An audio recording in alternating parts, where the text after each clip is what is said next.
आपके ख्याल से दुबई का गोल्डन वीज़ा ज़्यादा बेहतर है या यूके की नेशनैलिटी? 2007 के अंदर हम दो दोस्त दोनों ने ट्रैवल किया। हर साल पर तो होता है कि मुझे वहाँ से निकालो, I want to move to Dubai. ये बल्कि एक बहस है लोगों के दरमियान।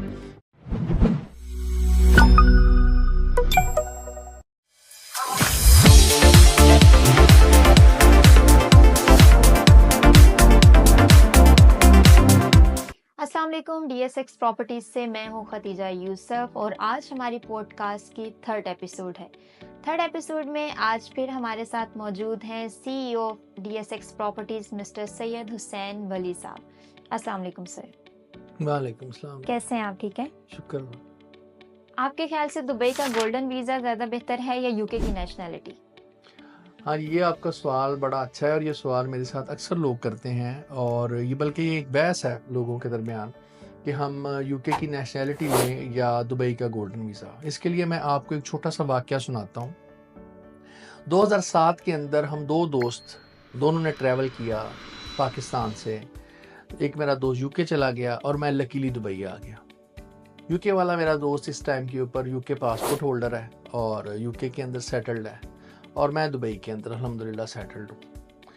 मेरा यूके जाने का प्लान नहीं है, लेकिन मेरा यूके वाला प्लान दुबई शिफ्ट होने के लिए हर साल पर तोलता है कि मुझे वहाँ से निकालो, I want to move to Dubai. मुझे दुबई के अंदर आना है, मुझे दुबई के अंदर रहना है, मैंने अपनी फैमिली को दुबई के अंदर शिफ्ट करना है।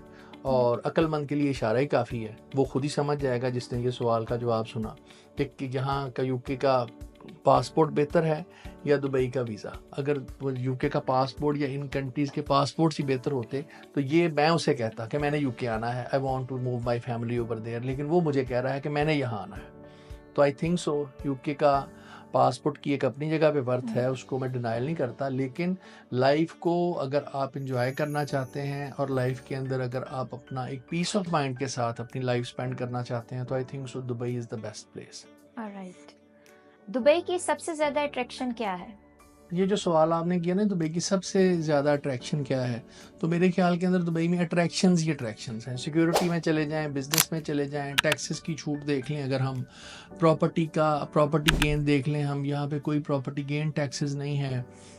यहाँ की एजुकेशन देख लें, यहाँ के वेदर, अब 4 वेदर हो गए यहाँ के, तो जो जो लोगों को अपनी एक खूबसूरत ज़िंदगी गुजारने के लिए चाहिए होते हैं वो मेरा ख्याल सब फैसिलिटीज़ यहाँ पे अवेलेबल है। एक इंटरनेशनल लाइफस्टाइल अवेलेबल है, हर किस्म की आज़ादी है यहाँ पे और किसी किस्म की कोई रिस्ट्रिक्शन नहीं है, सेफ्टी है, सिक्योरिटी है, यही सब कुछ चाहिए होता है। राइट। आपके ख्याल से दुबई की कौन सी इंडस्ट्रीज में सबसे ज़्यादा जॉब्स हैं? अच्छा, दुबई को लैंड ऑफ अपॉर्चुनिटी सुनना था, डिफरेंट जगहों को कहा जाता है, लेकिन ये वाकई लैंड ऑफ अपॉर्चुनिटी है। यहाँ पे जॉब सेक्टर के अंदर हम जाएं तो बैंकिंग में यहाँ पे बेशुमार जॉब्स हैं, रियल एस्टेट सेक्टर के अंदर यहाँ पे, कंस्ट्रक्शन के अंदर यहाँ पे, क्योंकि दुबई ऑलरेडी ग्रोइंग, तो इसकी हर फील्ड ग्रो कर रही है। तो यहाँ पे आने के लिए आप अगर फूड सेक्टर के अंदर अगर आप चले जाते हैं, क्योंकि ये खुशहाल मुल्क है और बहुत ज़्यादा खुशहाली है यहाँ पे, जहाँ पे खुशहाली हो वहाँ पे अपॉर्चुनिटीज़ होती हैं और इसलिए यहाँ पे जिस भी सेक्टर के अंदर आप जाना चाहते हैं वहाँ पे आपको नंबर ऑफ जॉब्स अवेलेबल है। राइट। ग्लोबली अगर बात करें तो पाकिस्तान, इंडिया और यूरोप के लोग दुबई में शिफ्ट क्यों कर रहे हैं?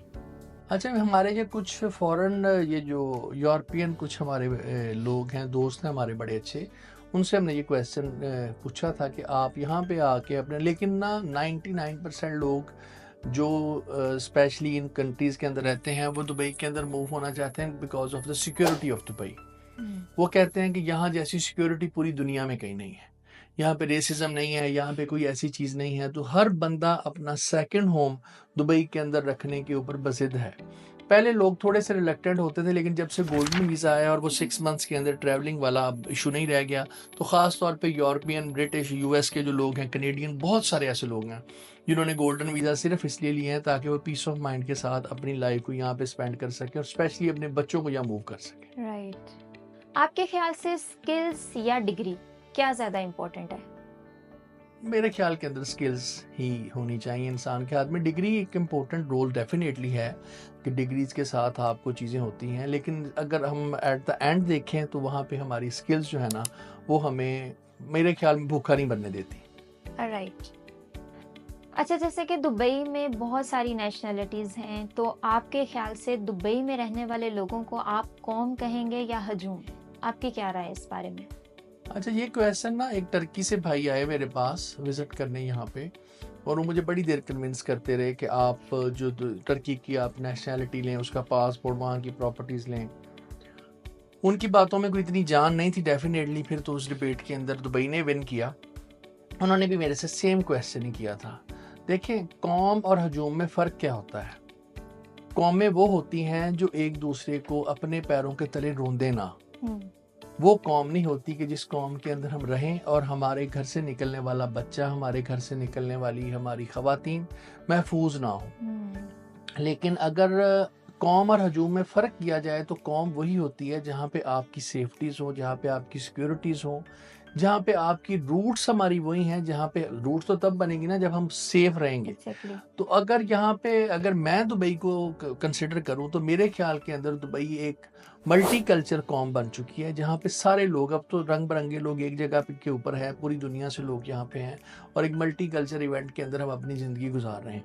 तो मैंने तो दुबई को उस दिन भी कौम का दर्जा दिया था कि यहाँ पे लोग रहने वाले ही असल कौम है। सक्सेस के चक्कर में पर्सनल लाइफ और मेंटल हेल्थ को निग्लेक्ट ना करें, ये कैसे इंश्योर करें? ये जो सक्सेस जो है ना, सक्सेस की आज तक किसी को कुछ समझ ही नहीं आई आज तक कि सक्सेस है क्या। देखें, अगर मैं बहुत कामयाब हूँ और मैं बहुत शदीद बीमार हूँ तो मेरी वो सक्सेस मेरे किसी काम की नहीं है। मैं अगर कामयाब हूँ लेकिन मैं मेंटली सिक हूँ, मैं रहता गुस्से में हूँ, मैं खुश नहीं रहता, मैं हर किसी से के गले पड़ता हूँ, मैं किसी की रिस्पेक्ट नहीं करता, तो मेरी वो सक्सेस भी मेरे किसी काम की नहीं है। अगर मेरी सेहत भी ठीक है, मुझे खुदा ताला की ज़ात 2 वक्त की रोटी भी देती है, मैंने किसी का कुछ देना भी नहीं है, तो मैं उसी को ही कामयाबी कंसिडर करता हूँ। ये दुनियावी चीज़ों की सक्सेस को अगर हम सक्सेस कहें तो उसकी कोई लिमिट नहीं है। वो सक्सेस हम जब तक हम कब्र तक नहीं पहुँचते उस सक्सेस के हम पीछा ही करते हैं। तो कामयाबी की कोई इस तरह की फॉर्मेशन नहीं है कि वो बंदे ने वो हासिल कर लिया और वो कामयाब हो गया। जब तक इंसान ज़िंदा है उसने स्ट्रगल करनी है। उसकी स्ट्रगल तक till the end, last breath तक उसकी ये सक्सेस स्टोरी चलती रहती है। अगर आप मेंटली ठीक हैं, फिज़िकली ठीक हैं और आपको एक हेल्दी लाइफ अल्लाह ताला ने दी है, तो आई थिंक सो यही आपकी सबसे बड़ी सक्सेस है। मैं उन लोगों को बहुत ज़्यादा बदनसीब कहूँगा जो लोग अपनी इस तरह की दुनियावी सक्सेस के पीछे अपने मेंटली और अपनी हेल्थ को इग्नोर कर देते हैं और ज़्यादा काम करने को कामयाबी का दर्जा देते हैं कि अगर हम बहुत पागलों की तरह काम करेंगे तो हम कामयाब हो जाएंगे। कामयाबी का कोई सर पैर नहीं होता। कोई भी बंदा जब कामयाब होके कोई बात कर रहा होता है तो सब बात उसकी इस तरह सुन रहे होते हैं जैसे कामयाबी सिर्फ इसी को ही मिली। ऐसा ही कामयाबी एक मुकद्दर है, सक्सेस एक मुकद्दर है जो किसी के भी हिस्से नसीब आ है। सकती है। जिसके नसीब आ गई वही उसकी कामयाबी है और उस कामयाबी के बाद फिर उसको बोलना आ जाता है। वो इस तरह बोलता है जैसे कामयाबी उसकी अपनी वजह से आई। सिर्फ उसका मुकद्दर होता है और उसे कामयाबी मिल जाती है।